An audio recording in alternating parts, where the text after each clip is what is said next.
The paradox of inverse reality, or the paradox of the world and coffee cup. What if someone suggested that the fundamental problems of philosophy arise from ambiguity and confusion over a single concept, and that they might be clarified or even settled by a rigorous analysis of that concept? This essay contends there is such a concept, and it is the world, which serves as the foundation for other basic philosophical precepts: existence, substance, truth, reason, etc. Again, the idea of the world as an ordered whole originated with the ancient Greek concept of the cosmos. Attaining that concept was a miraculous feat, made possible by overcoming at least a pair of impossible paradoxes, which had kept humanity in a multi-world chaos for much of human history.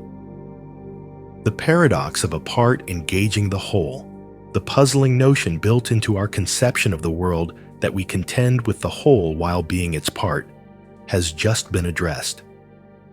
Another paradox, potentially more devastating, yet, like the first one, rarely ever discussed, is what might be called the paradox of inverse reality. I see a coffee cup before me.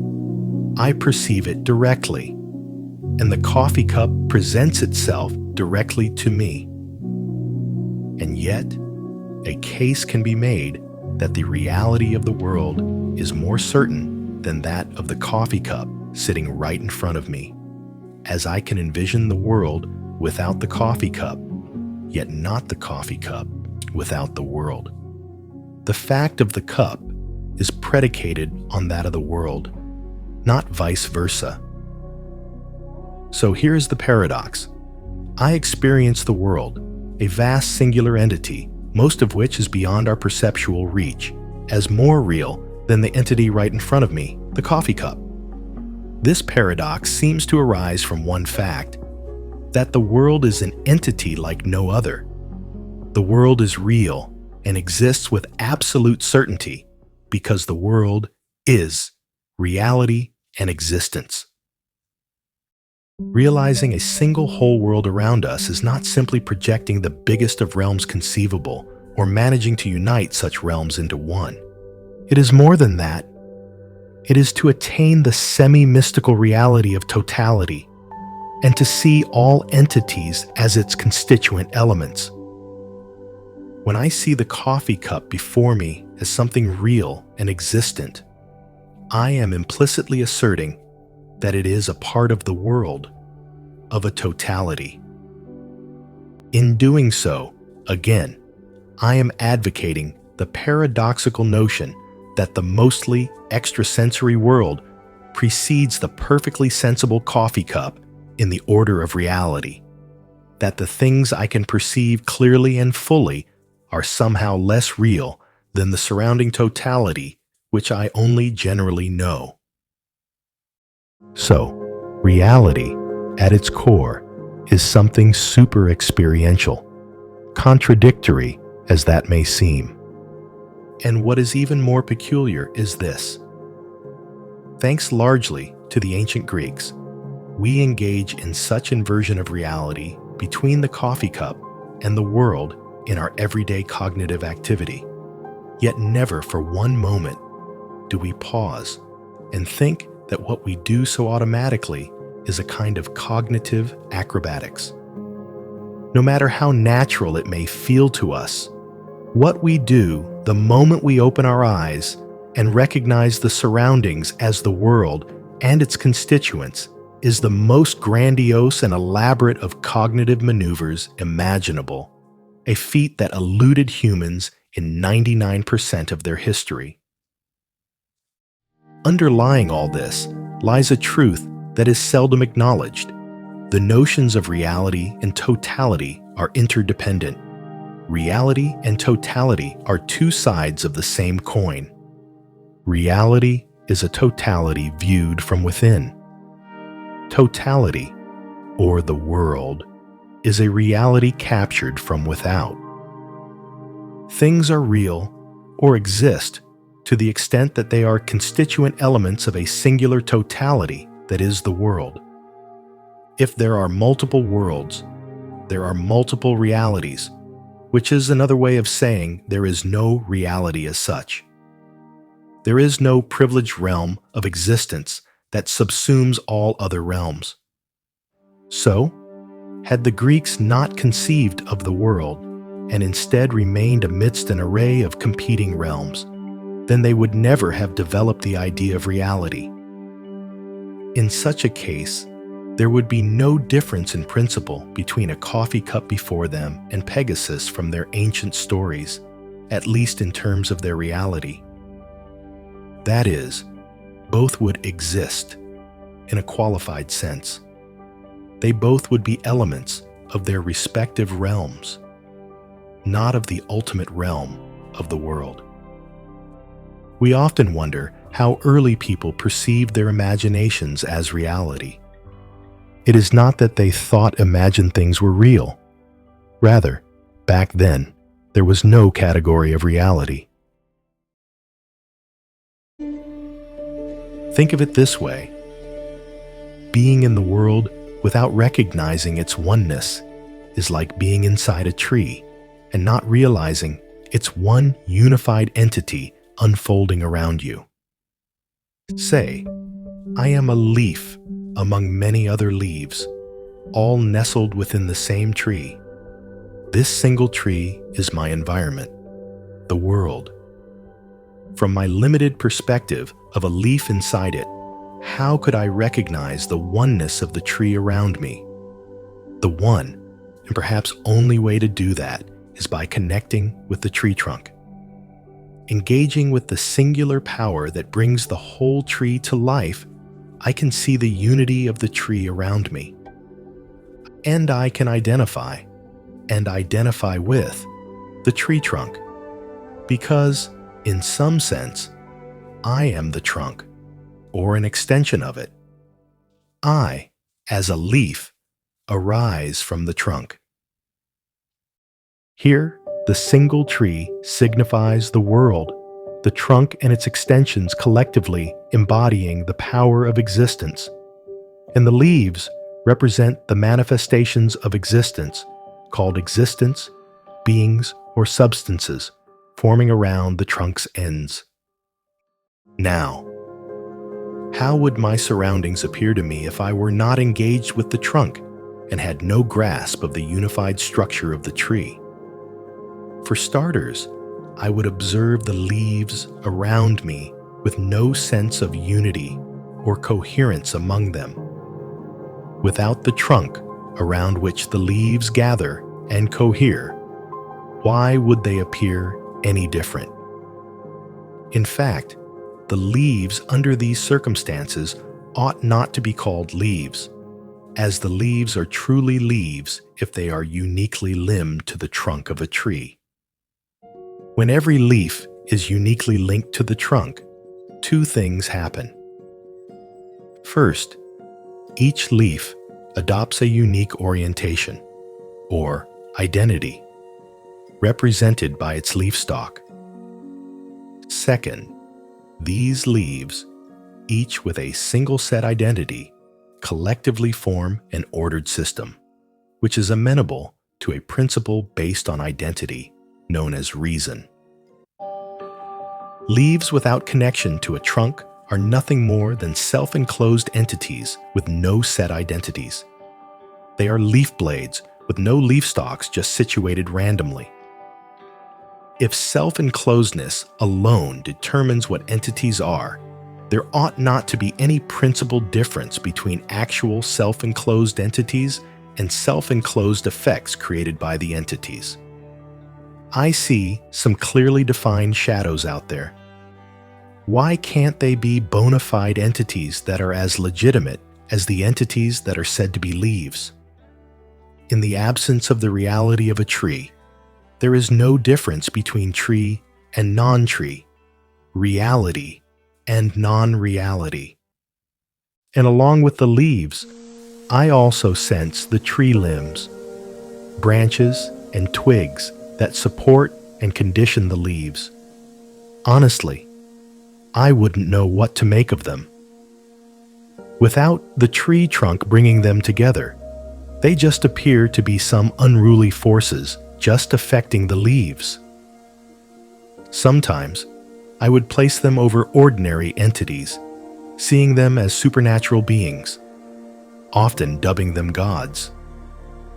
At other times, I would consider them as the properties of the entities, as their often fickle conditions, motions, or actions. All that changes once I engage with the tree trunk. When I do, what I gain is more than the idea of a single, all-encompassing tree. I gain an irrevocable sense of reality. It is a sense that is far more real than any sense I gain from direct experiences with my surroundings. In fact, it serves as a master sense against which all senses from my direct experiences are determined as real. So, having engaged with the trunk, I am incapable of seeing my surroundings in any other way but in the reality of a single total tree. After all, that is how they have come to be and how they are sustained. If I ever see my surroundings in some other way, that will be called imagination, judged as a freewheeling elucidation of things around me, unencumbered by reality. Yet imagining is all I do if the whole category of reality itself has yet to be established. Granted, then I would never consider what I am doing as imagining in the sense of manufacturing untruths and fantasies. So, when the sense of totality eludes me, so does my grasp on reality. And when reality escapes me, so does the truth. In the absence of the categories of reality and truth, imagined things are just as real and true as anything. Without the single, all-embracing tree and the unified limb structure that bears it, I will have few guidelines to interpret my surroundings.